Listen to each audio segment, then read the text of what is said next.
History's masterpieces wouldn't be the same without their most notable accents. Neither would the Kia Sportage without its multiple drive modes. The Kia Sorento without its expansive 12.3-inch panoramic display. Or the Kia Telluride without its 3 rows of spacious seating. The 2025 Kia SUVs. Kia, movement that inspires. Call 800-333-4KIA for details. Always drive safely. Limited inventory available. You're listening to the Sisters-in-Laws podcast, a faith-based podcast that spotlights Black women who replace silence with storytelling around pregnancy and infant loss and infertility. Black women experience miscarriage and stillbirth 4 to 5 times more likely than white women, according to the NIH and CDC. Whether you've experienced a miscarriage, infant loss, stillbirth, are trying to conceive, or have an infertility diagnosis, you will learn about resources and strategies to heal, gain clarity, peace, hope, and find an empowering path forward after loss. I'm your host, Erica M. McAfee, and you will hear me interview sisters-in-laws who have healed from such a painful and traumatic experience by sharing their testimonies and stories to inspire and help others turn their pain into their purpose. Now let's get started. All right. Well, welcome to the podcast. Thank you so much for having me. I love your Instagram account. So I've followed for a little while. Yes. Well, thank you so much. I would love for you to introduce yourself and share a little bit about yourself and what you do. Oh, okay. My name is Anaya. I am the founder of Adventures of, it started as an artistic installation, just one installation, and then it kind of went on from there, and they're all grief centered. So I'm an interdisciplinary artist and grief guide and loss doula, and currently, recording a podcast and then also writing some things here and there. So I could do a lot of things. Yes, no, absolutely. Wear many hats. Oh, so many hats. Yes, absolutely. You have a story to tell, and I would love for you to take us back on your journey to motherhood and share with us your story. Wow. It's been a long time since I've really said the whole story, which has just been incredible. Back in 2007 was, I got married in 2008. I mean, not in 2008. I'm sorry. I got married in 2007. He and I had been, talking about a family and really wanting those things. So we were kind of like, we were in that part of our relationship where everything was just all about starting our life. And I got pregnant that year that we got married. And then that was when I had the miscarriage. Being in the town that I live in, the care that I received in this first pregnancy was subpar. Basically the practitioner was like, what do you want me to do, when I called to tell her that there was something wrong? And I'm like, maybe make an appointment and, see me and talk to me about, my options and what's happening with my body. And she really didn't respond to that. She did have me make an appointment with the nurse practitioner that was there. And that's who I saw. My husband was with me, and they did the exam, and the nurse to me patted me on my leg and was like, well, this pregnancy is not viable. And I basically just lost my shit, right there. Because I was like, are you that's what y'all do? You just pat, so sorry. There was no other information given to me. There was nothing, they weren't telling me what I should do, nothing. And so I left this office and I went and basically passed that baby into the toilet. And it was devastating because we were expecting a baby. And turns out that I had been walking around with death in my womb for weeks. And I kept saying that there was something wrong. And nobody was listening to me. With my doctor, it was like, maybe you're just working too hard, before she would even make the appointment. And I'm like, I could just tell that something was wrong. So that really changed me going forward. And it was anxiety on top of anxiety. I don't remember going outside for like a year, probably. And in 2008, we decided to try again. I did get pregnant again. And then our daughter, Phoebe, was born in March of 2009. And she was born with some difficulties. Again, like the whole pregnancy was filled up with anxiety. It was like everything. I was hyper vigilant about everything while I was pregnant. Fast forward to her birth. The day that they put her in my arms, and then they looked at her, and one of the doctors said, well, she's got a cleft palate. And if you don't do this properly, she could die. And I'm like, not taking in consideration my history, like nothing. There was no care. And then my regular doctor came to the hospital after that and was like, let's really see what's going on. And let's really do some tests. And he was kind of like putting out my fire. Like, we're not going to worry right now about what they said. And so that was for traumatic for somebody to just get up and tell you your baby's going to die when you first have them. In our journey together, the next years was difficult. Like, she didn't learn to walk until she was 3. She was also deaf. We had to go learn a new language to talk to her. Just everything that you can imagine. We had a team of people taking care of us almost 6 days a week. And the last thing that we found out was that she had a hole in her heart, and that we would have to be, look into taking care of that. This is after major surgery on her cleft palate, procedure after procedure, specialist after specialist. And it turns out, and the genetic syndrome is called recombinant 8. Winter, she had started to slow down. Could tell that she caught something from school. She got better from that. And then we had her Christmas program at school, and we were all there. And she was the cutest little thing that, we ever did see. And by the time she was 4 years old, going on 5, and in 2013, so Christmas Day, she did not wake up. And that, I think, for me, is the straw that broke the camel's back. I think, and then a few years later, I started Adventures of Grief Girl to honor her and to talk to other parents about loss and about how we survive, sharing tools with, things that I've learned as an artist and helping them and tell their stories. Absolutely. Well, thank you for sharing your story. Obviously, I empathize with you because I do have a child with a disability and know the struggle that goes with just managing a household with other people in it, the care necessary, and just the day-to-day of being mom, but also being caregiver. For people who don't understand the complexity of being mom and caregiver, there's 2 separate hats, but they're one and the same, but it's a different set of grief, a different set of expectations that you end up having. And you wrestle with both of those roles of am I being a good mother? Am I being a good caregiver? Am I providing my child everything that they need to thrive? Right. So I empathize with you and definitely hold that space with you, because I know what that struggle is, because I live it every day. And I live it every day. So I know what that means. But what you have expressed, obviously the pain of losing and really holding and carrying that grief with you, I would love for you to share with us, how did you all navigate and kind of put things back into perspective, after she passed away, after you laid her to rest? Really, how did you all start that grieving process?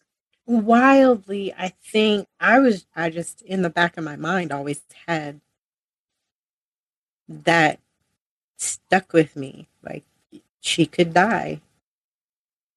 And so I was already kind of like making sure she had the best life and like the best, like the most fun that like, you want to do this, let's go do this, and giving her experiences and things. And so for me, it was because I had to keep showing her these things, even though she wasn't here.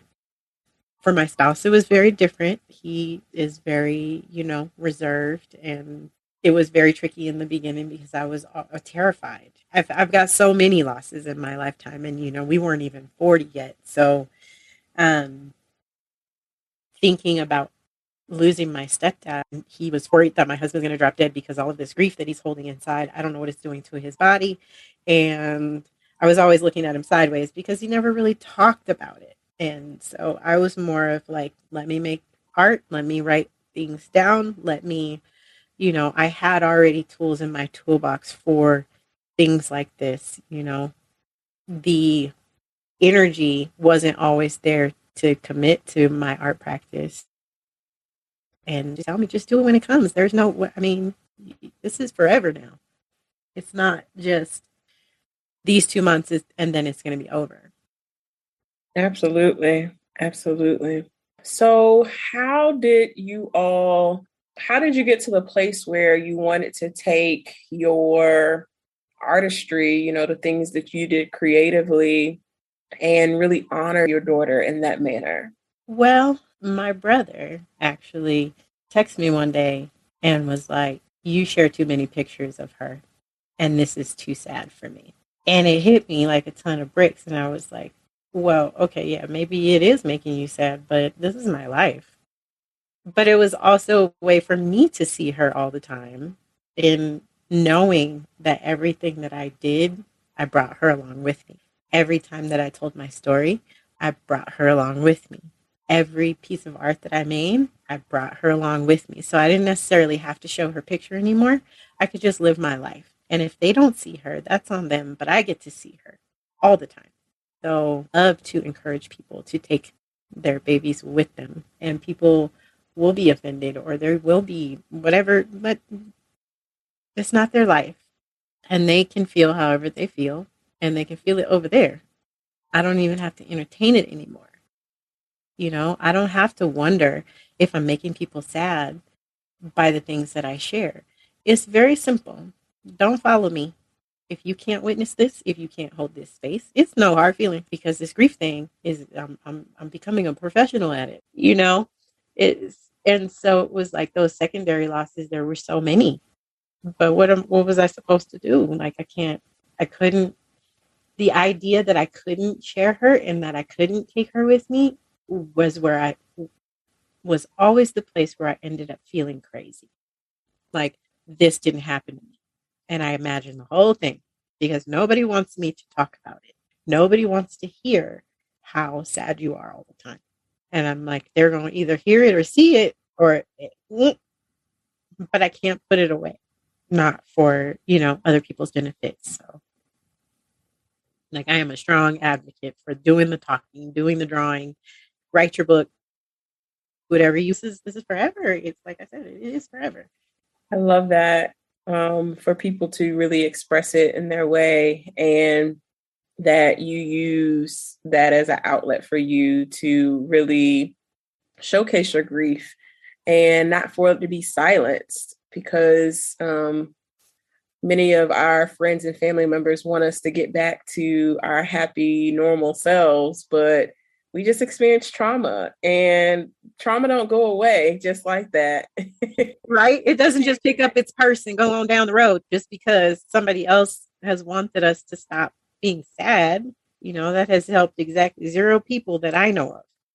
So, yeah, so it's us normalizing the conversation by saying, hey, this is how we're grieving out loud. Like, we're grieving in front of your face and showing and keeping the memory of our babies alive, no matter what that looks like. And for you, it was through your creative artistry and really showcasing, your work in that manner. So I love that. And I think that for a lot of people who don't know how to turn or don't know really what to do to help honor their babies, a way to do that is with their hands, starting to draw or journal or create something. And Or I think that knitting. helps. Mm-hmm. It could be anything. You can knit hats for babies at the hospital, or make bears for other bereaved families, or I mean, the possibilities are just endless for me. And so, like, that's what I like to help people try to tap into. What skills do you already have? What are you really good at? And that's the thing that's going to keep you alive right now. Absolutely. Absolutely. So I love how you also have turned to really helping other families. So can you share with us how have you stepped in to help other families as a loss doula? Well, that kind of just came on naturally. I have a group that I'm in, and there was a mom who really sounded a lot like I sounded in my head, but she was saying things out loud. And we spent a lot of hours just talking with one another, and like, the regurgitation of like all the things that we felt were being stifled, and we both had a place to put them, and there was no judgment, there was no, there was like no expectation, and these conversations would go on over the span of months, and then the months became years. We just were picking up people even in between those times, other families that we met because of loss, and we just kept going. And so, and then I've just added that to a thing that I offer out in the public. And people just find me. It's not even, I don't even try. We stand somewhere random at the library, and they get to talking about how they're doing grief. And I'm like, oh, you don't say. We end up talking about the grief work. And then we end up talking about, oh, well, who did you lose? And so it's not always just a child, or, it's a grandparent, it's a mom, it's a dad, it's an uncle, it's somebody, they've lost, the impact of death.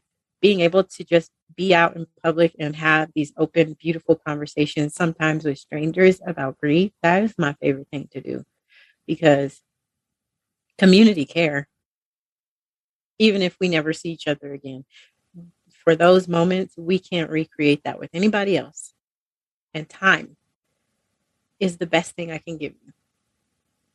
And because I can't get that back. And with even now, with the state of the world that we're in, our my son's violin teacher just passed away yesterday morning, and he was pretty important to us for a long time. We didn't get to see him through COVID or anything, so we had to quit the violin. So we're grieving on top of grief with this, and so I do have 2 living children, just to say that, and working with them in their grief as well, every day, everywhere, in every part of my life.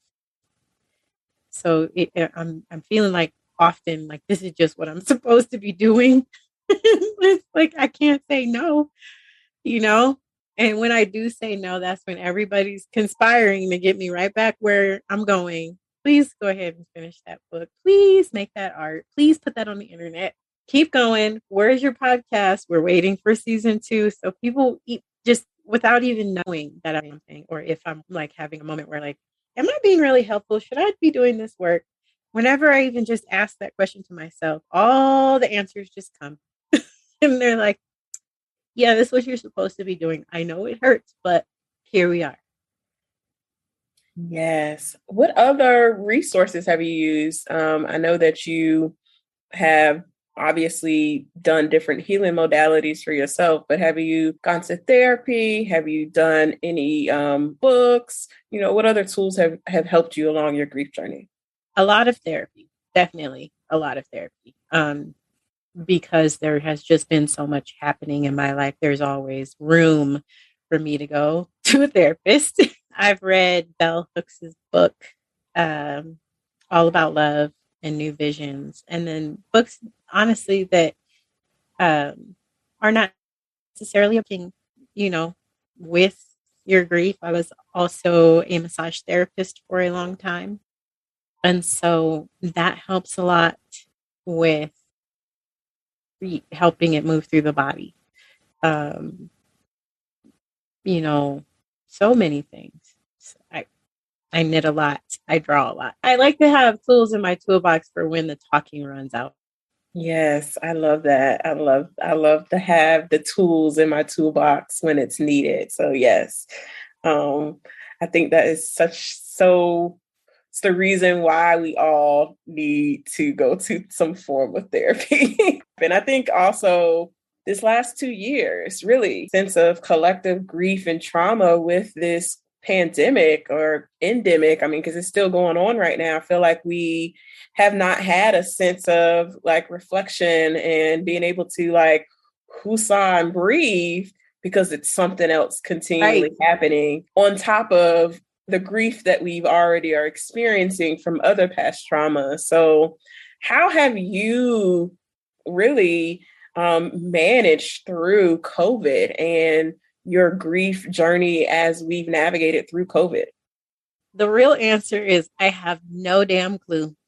That's the real answer. We are also homeschoolers, which my son and my littlest, they've never been to school. So on that front, we were pretty prepared. And I'm also very hermitish. So I like to stay home, and I hadn't minded it for a long time. And I got into that second year and I was like, uh-oh. And I could really tell that, the fluctuations in my responses to things. And so I've really been trying to be mindful of that and like isolate myself in part of my house when I'm, trying to maintain some connections in a little pod to where we have to have an out. Some of us need to leave the house at different times, really trying to hold space and give ourselves room to do that. And no hard feelings, anybody. We got cabin fever in here. And, being able to hold space virtually with others. Yes, absolutely. I think that definitely has helped. So for those who have experienced some form of child loss, what encouraging words can you leave with our listeners as we continue to navigate grief and trauma and loss and carry out the living memories of our babies through the rest of our lives? What encouraging words can you leave? What I would say is just don't let go. I love that. Where can we connect with you after this episode? Give us all your details. Oh my gosh. Well, you can connect with us through griefafterdark.com.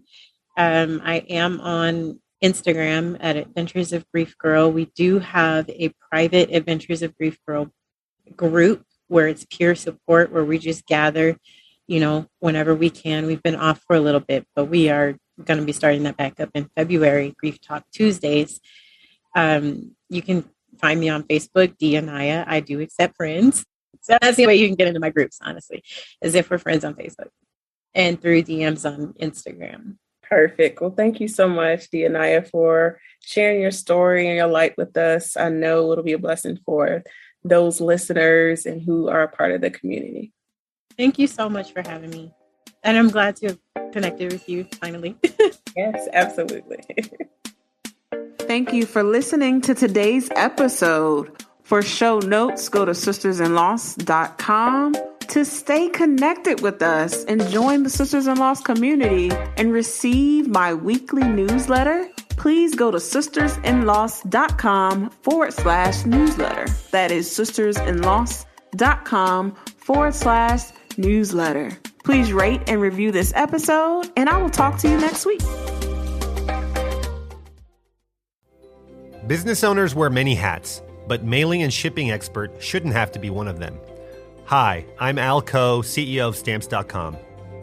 We've helped over 4 million customers print postage, manage tracking, and schedule free carrier pickups so they don't have to leave the office. Stamps.com is committed to delivering the best solutions and rates all on one platform so you don't waste your valuable time. Go to Stamps.com to sign up for a special offer.